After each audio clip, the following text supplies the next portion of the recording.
Okay, so as I was saying, I'm getting back to the channel now. Hopefully there's some people in here now. And I guess you guys didn't hear the whole part where I was just kind of saying how I end up getting back to YouTube after kind of being criminalized and banned for some stuff that I was, that I had done. Like I had some questionable decision making. But all that stuff's gone now. We're back here just to talk about some myth breakdown. So I'm going to get into it because this is what I've been wanting to do for a little while, and just didn't have the time to get to it, right? So now I'm like, I got to get some of these establishing mythologies in place. And talking about the love goddesses, this is one of those big connecting. And obviously these aren't the only love goddesses. We'll talk about others in some future episodes, but these are three major ones. These are three goddesses of love that we all know, and they have profound effects. So obviously we got Aphrodite right here, who is the Greek version of this goddess. We have my personal one right here. Whew, dang, she fine. That is Hathor or Het-Haru, for those of you who are super deep into the Kemetic understanding of that beliefs. And then we have Lakshmi, who of course is from Hindu and Buddhist mythology. So three very powerful deities who are known for love.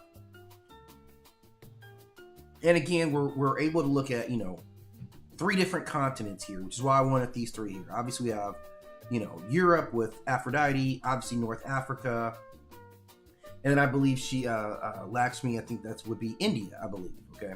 So we're going to learn a little bit about these deities and kind of compare them to each other.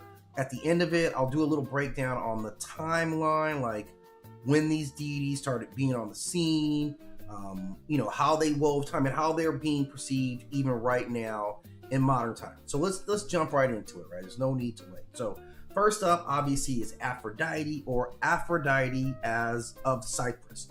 Now, I just talked about Aphrodite a little bit yesterday, or it was the other day. I did a video where I talk about her husband, Hephaestus, and how poor a wife she was, how bad, terrible of a wife she was to this guy, right?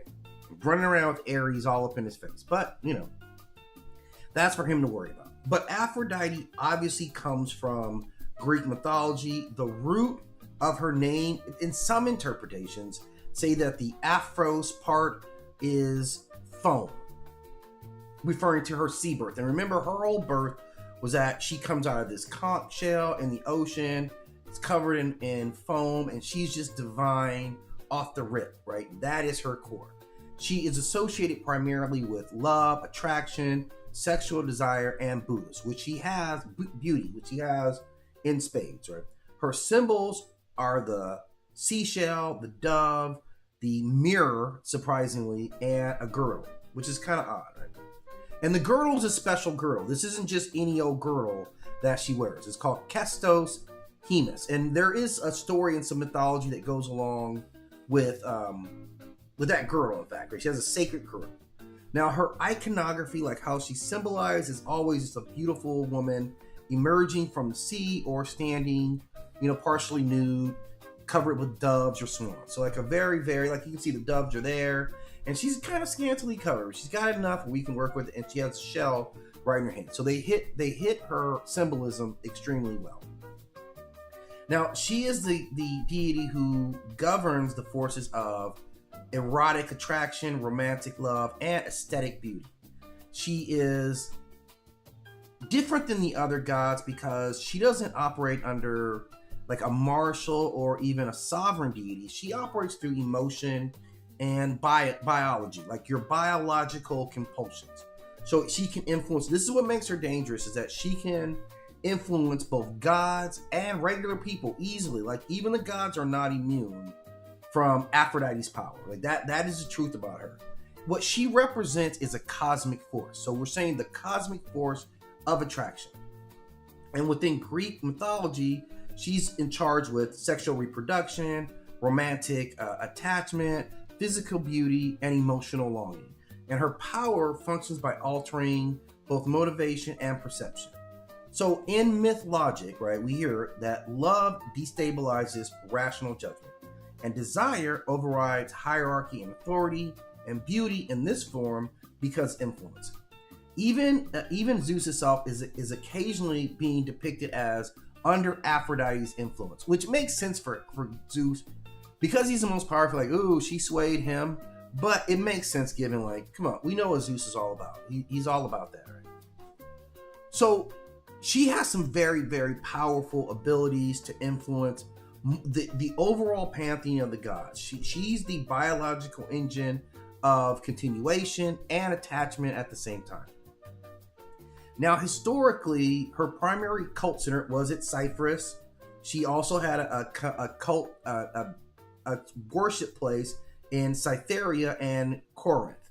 Now, her worship starts way back about 800 BCE, where she really starts to develop. And she had major temples and was really strong, obviously, in the Eastern Mediterranean. So this is her time period in which she's in. She is just the most beautiful goddess. Tales will be written about her. During the Hellenistic period, her imagery starts to spread around the Mediterranean through Greek cultural expansion. So they're bringing their goddess out with them, and that's pretty much, how they spread their deities. Now, I think in Roman, her Roman equivalent is Venus, I believe that it is, right? Which makes sense. And it shows that she was developed with some interactions with Near East goddesses. So when we hear the names Ashtarti and we hear Ishtar, oftentimes these are perceived as extensions of her or evolutions of Aphrodite. Okay. Now, she had a cult, and her cult following has always been remarkably strong, right? I mean, maybe not even remarkably strong, but surprisingly strong, right? And her cult involved marriage offerings, beauty and grooming rituals were seen to be honoring her, perfumes and cosmetics. So everything in that, flowers, incense offerings, all these things were attributed to Aphrodite. This was what her cult of worship was. And she also had major ritual events that included an Aphrodisia festival, which celebrates love and fertility. Now, in some of her temples, particularly Corinth, were historically associated with sacred sexuality and ritualized devotion. So they were getting on. This is through scale of nature, but they were very open, to this type of worship. This was not frowned upon. This was not shunned in any way. So her worship really emphasized aesthetic adornment and emotional devotion rather than sacrifice tied to warfare or kingship. But I think is very powerful given the Greek expansion going on at that time. So she again represents the governing force of natural forces that combine to get you to do the stuff that's crazy that we do all the time. Beauty was a social and psychological influence is what she gave. Thank you for the love there. I appreciate it. And she embodies a desire. That desire itself can shape the world. She can influence allies. She can get people to betray each other, right? She can end wars with her beauty. That's how powerful Aphrodite really is. If we fully let her just manifest what she's got there going with all that beauty, it's absolutely irresistible. Now, she plays some major roles in their mythic cycle. In the Judgment of Paris, she is actually the catalyst for the Trojan War. And I always kind of thought that, man, maybe did she have a little bit of beef with Helen, who became the center of all that, but I'm not sure. She's also defined by her relationship with Ares, which is just jacked up because not only is this a union of love and war, which seems odd, she's married to Hephaestus, right? Who's right there, who's building all the weapons and just getting no love, literally. And this is this contrast. So with him, she has this contrast between beauty and craftsmanship. And this guy is no slouch with the craftsmanship. He's a genius. This guy was making robots and AI, 4,000 years ago, which is totally fine. Now, she appears in many stories. Aphrodite comes off as an instigator, right? Like I said, with the whole Helen of Troy thing, she was 100% an instigator in that scenario. Now, culturally, what she reflects is society that saw beauty as social power, that romantic relationships were part political in a lot of ways, and sexual reproduction was sacred and necessary. This had to go down. So Greek mythology frames love not as a passive emotion, but as a powerful natural force capable of reshaping the world. That is 100% what she meant by that. Now, her core identity is still shaped around love and her influence.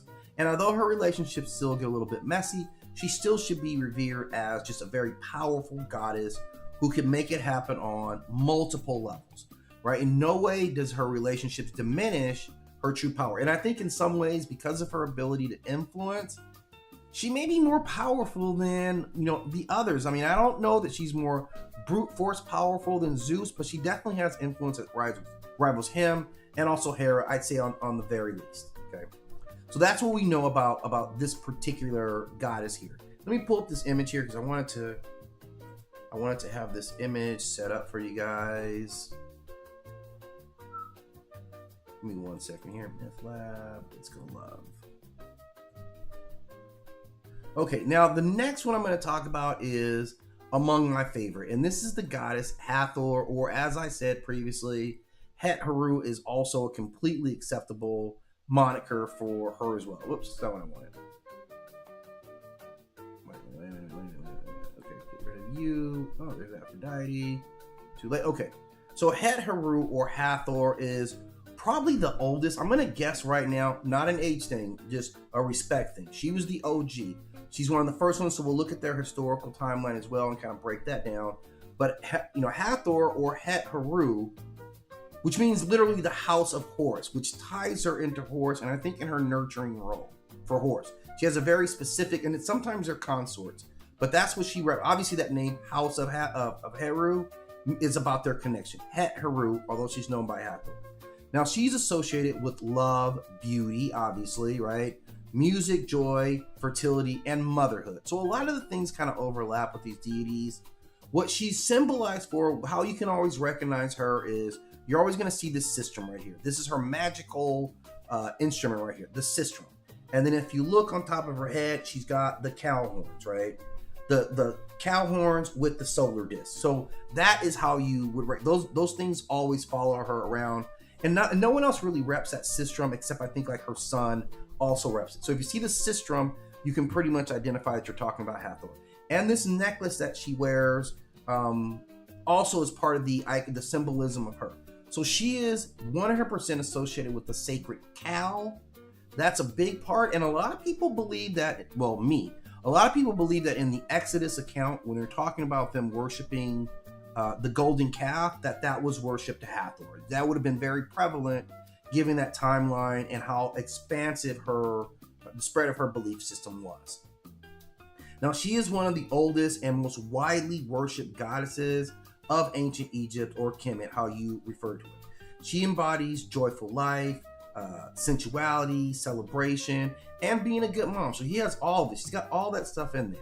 And unlike other deities who govern like the cosmic structure, she again works through emotion and social vitality. So she's particularly important. There's also a story about her where Atun Ra had gotten like super depressed, right? Mad depressed, and no one could bring him out of it. Everybody tried, so of course it came to Hathor. And she comes in, and you gotta remember, she's beauty, so she's super hot. She starts dancing for him, does a little twerk or whatever the equivalent was. He starts laughing his head off, and all of a sudden, he had joy. The whole thing about it was not that her sexuality is always a part of it. And she never runs away from her sexuality. She's not ashamed of it. That is 100% a part of who Het-Heru or Hathor actually is. But that was not the power that she was showing in that moment. What she was showing was the vibrational power of dance and music. That's what actually cheered him up. I'm sure it was nice that she gave you a little peek, but this is what the real power of her is, that vibration. She gets that sistrum going, she's dancing. That was all vibrational energy. So I think that's a very under-discussed component of what she was actually doing. She wasn't just twerking for twerking's sake, that she was performing sacred vibrations. So what she represents, obviously, is love and attraction, music and dance, fertility and children, things that definitely go together. Celebration and intoxication. So some of her festivals at her temples, man, sometimes they would get off the hook. They were allowed to drink there.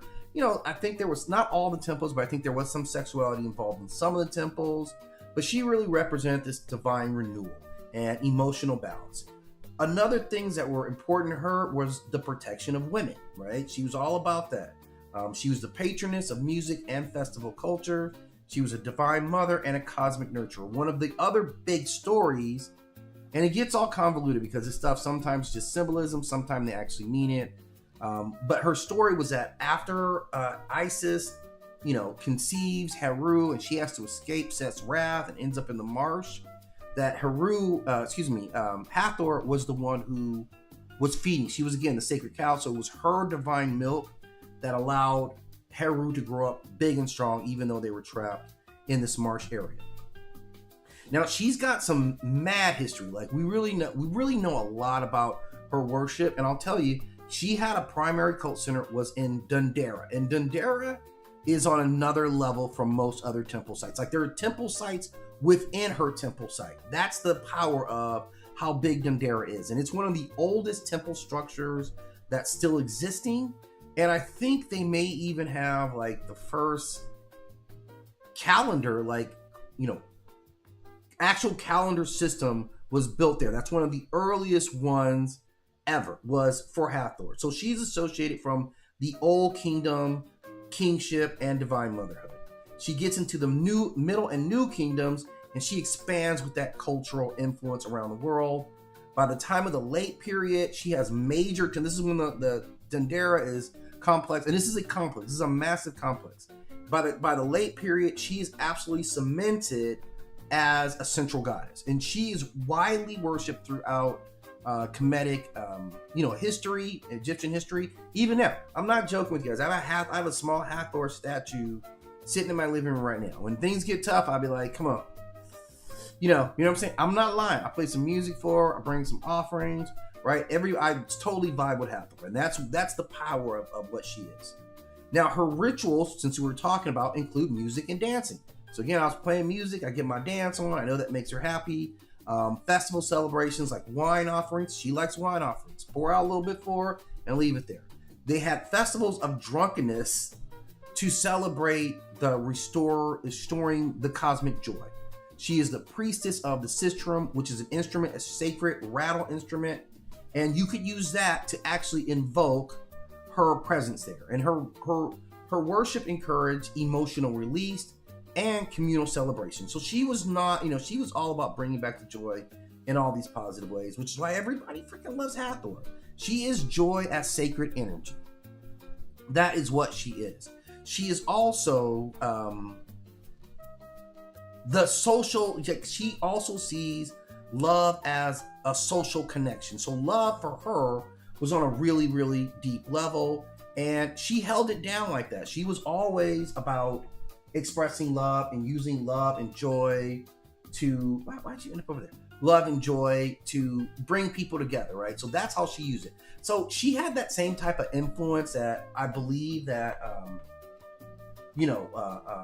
Aphrodite has, but we don't see her use it in that same way. I think she was, maybe a little more restrained, and she has shown more motherly intentions than Aphrodite. So that's one of the first things. But again, you're seeing like the Greek version of it, the European Greek version of it, and then we're seeing the North African equivalent, or even a predecessor, because she is on the scene probably 2,000 years, 1,000 years at least, before we hear any talk about Aphrodite. So this is who she is, and she's got some great mythologies.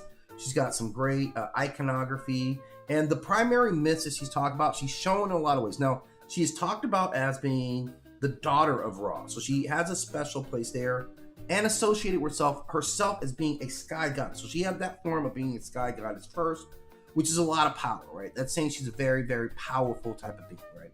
Let me reduce myself. This is the only person I will reduce my own image for is Hathor. Okay, if I can do it, okay. So we can see her face a little bit better there, okay. So she's also a manifestation of the Eye of Ra, which was the vengeful state. And again, that's in her sky goddess. So that was straight solar deity, which is why she wears the solar disc on her crown. That's the important iconography there. And in one myth, she is also linked to being Sekhmet.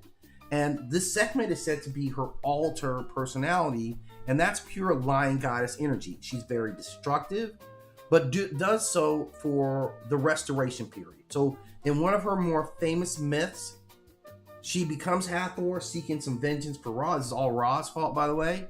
sends her forth to slay, and she just gets after it, man. She's not slowing down, and it becomes a problem. And let me tell you something. Nobody can stop her. No armies, nothing like that can even slow her down. Ra steps up to her like, yeah, you need to stop. And she's like, yeah, we'll see you make it. It becomes like that. And it's like, uh-oh. Because in the Sekhmet form, man, she is like power incarnate. She's a sky goddess of her own. So I don't know if she's purely drawn from Ra energy or her own energy as well, but she has that ability. And the only way they got her to chill out was by getting her drunk. So that's kind of so if you have any problems with Hathor, that's why I said bring that wine. Keep you some wine, chill everything out. She's a whole different goddess. Now, what she reflects in the society itself is that this is a society that valued celebration and ritual joy. They accepted music as being a sacred expression, and that the feminine nature itself was a cosmic necessity. She was a necessity. We needed her for everything to work well. And who would want a world where she wasn't around? I just want to be like, who wants to live there? I personally don't. That's not where I would choose to live, right? I want to live someplace where we have good, positive female energy, and we represent you in a healthy way, right? I'm not saying negative. I'm saying a very positive way that we're respectful to women. I like women. I hope you guys know that. I understand we need to be, respectful, protectors, and all that stuff. That's a part of the package. Okay? So that's Hathor, like an amazing deity, and I'm going to talk about their timelines together at the end of this, and it'll put some of this stuff into context. But I think now, unless you guys have any input or questions, I'm going to move on, and I'm going to talk about the third beautiful goddess in this, which is Lakshmi. If I can get her, okay, and there is Lakshmi. Wow, that is a looker. So you can see why she is seen as a beautiful goddess with soft brown eyes. She's typically shown associated with that lotus flower. Now, her name, her core identity, she is called Lakshmi of the lotus. Very important. You see that representation there of having that lotus symbolized with her. The root of her name, and again, this is a Sanskrit root.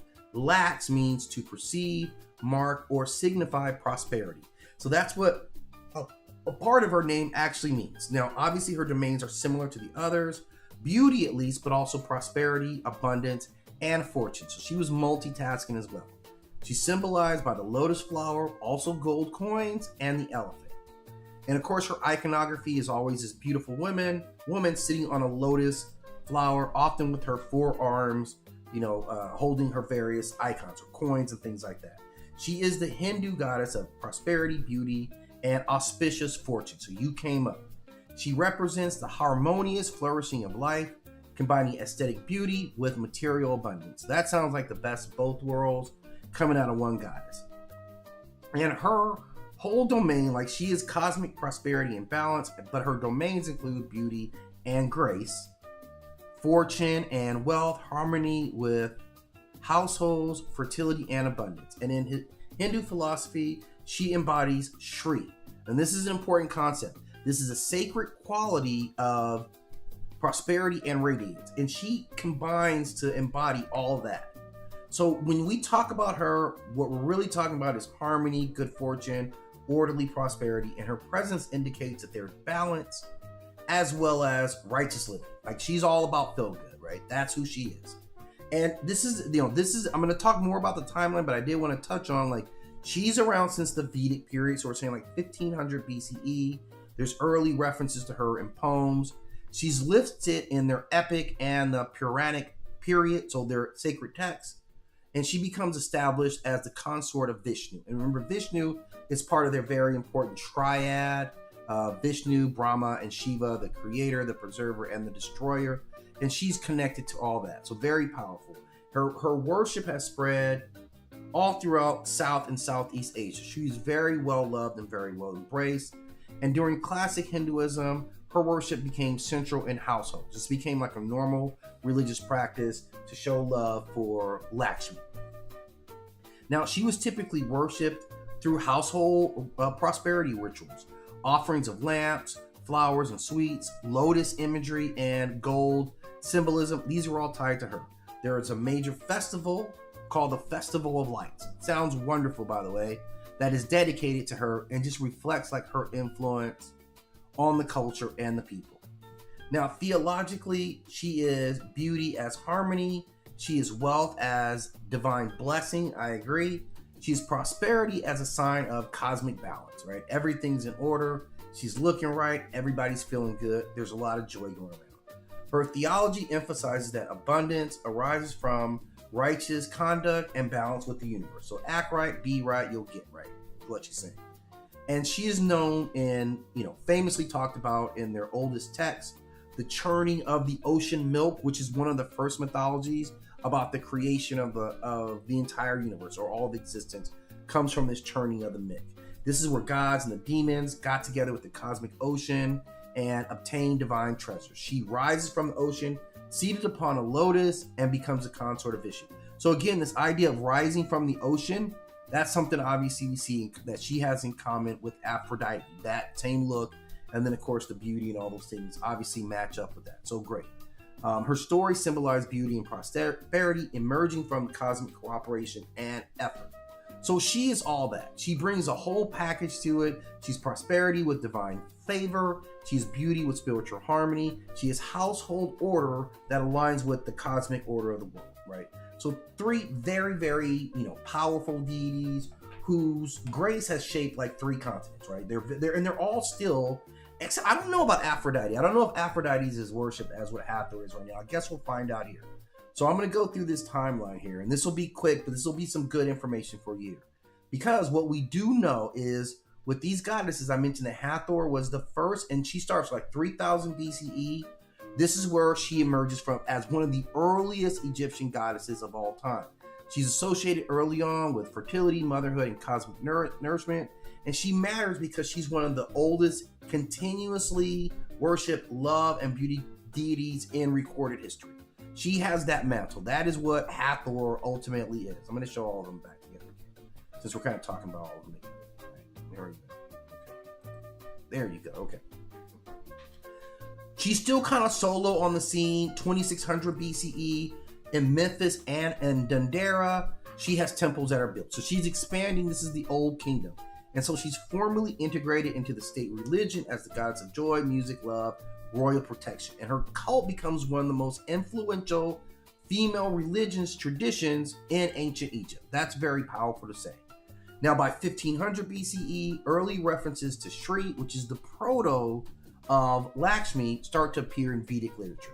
So she comes in about 1500 years later, but still a well-established deity, and she starts to be more associated with this concept of divine principle of prosperity, beauty, and abundance. This is early on in their text. Later on, this would become Lakshmi, that representation of that force. 1200 BCE, Hathor worship has spread. She's worshipped across temples and has festivals. She's associated with celebration, music, and emotional joy within the Kemetic society. And this matters because the idea of pleasure, beauty, and celebration as being sacred are all starting to be recognized as important parts of life. Now, 800 BCE, this is when Aphrodite really jumps on the scene, established in Cyprus and Cytherea, and she had temples dedicated to her were starting to appear around the Mediterranean world at this time. So she becomes the central Greek deity governing love, sexuality, and attraction.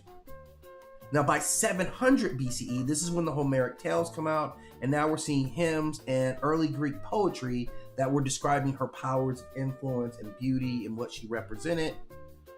And now she's mythically tied to emotion and the political drama of Greek culture because she's associated with the goddess capable of influencing both gods and mortals. This is what they talk about when they tell you about her power, okay? And she is good looking, right?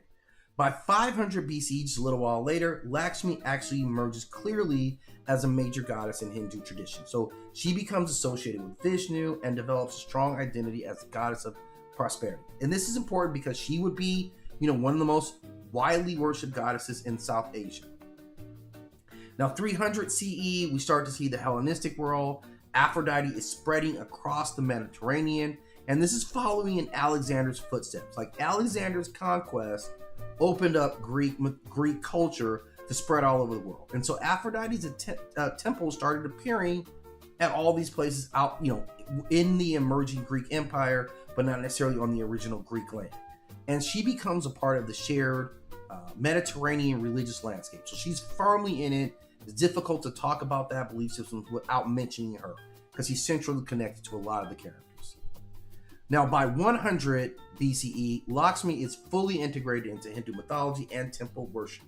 Her worship becomes deeply embedded in household rituals as well as religious festivals. So, like, this is it. Like, she's on the scene, fully locked in, fully submitted, like, and we're worshiping her all the time, and no one can blame us.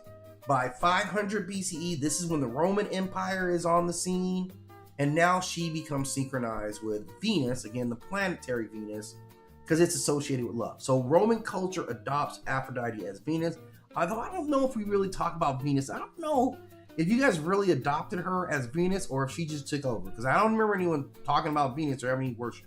But this expanded her influence into the Roman mythology and the imperial identity because she was still associated with royalty. That's been her benefit.